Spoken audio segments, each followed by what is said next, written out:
Good morning. Some more thoughts on retirement as I get closer to retirement. I'm only about 65 days from retirement. Let me introduce myself again. I'm a special ed teacher in Southern California. This is my 29th year, and I am retiring this year, retiring in June. So I have about 65 days remaining. I'm one of the blessed that I will get a pension. And with the repeal of the WEP, the WEP, I will get my full Social Security that I paid into prior to teaching in California. Some people had a question about how was I getting Social Security as a teacher in California when we don't pay into Social Security. I didn't start teaching until I was 33, so I had other jobs and I did pay into Social Security. And luckily, I did get enough credits where I qualified for Social Security.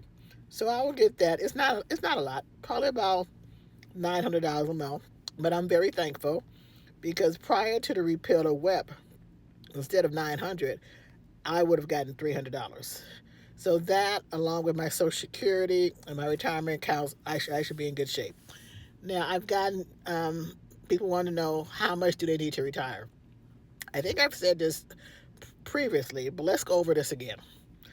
Many financial advisors recommend between 80 to 90% of your pre retirement income in order so that your standard of living does not go down in retirement. That's the last thing you want. You don't want to be poor in retirement. So let's look at 80%. Let's say you make 50,000. 50,000 times 80% is 40,000. So that means that you need at least 40,000 coming in yearly, and that's equal about 3,300 a month. But that can come from a combination of sources.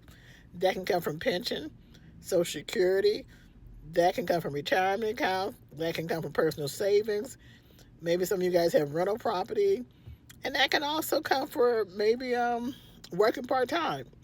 Now they say 80 to 90%, but in my lifetime looking at people's situations, I think if your house is paid off, you can make it on 70%, especially if your house is paid off, because that's your major big bill.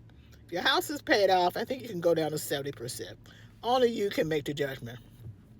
Then also, if you're married, you can probably do 70% because your husband's probably doing 70% also. The only people who I think really need to stay at the 80 to 90% are single people. Single people like myself who are entering solo retirement. It's all on you. So even though my home is paid off, I knew that I wanted to shoot for at least 90%. And that's why I waited 1 year to retirement.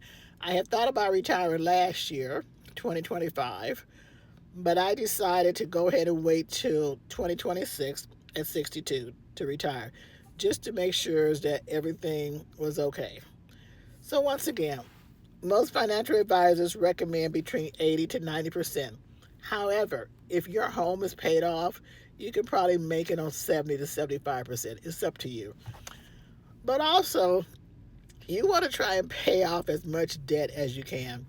The last thing you want to do is enter retirement with a lot of debt. Now, recently, I bought a new car to take me into retirement. I treated myself, got me a Mercedes, but that car will be paid off probably by September because I'm trading it. I'm getting ready to sell another car that I have, and the proceeds will be put on the balance.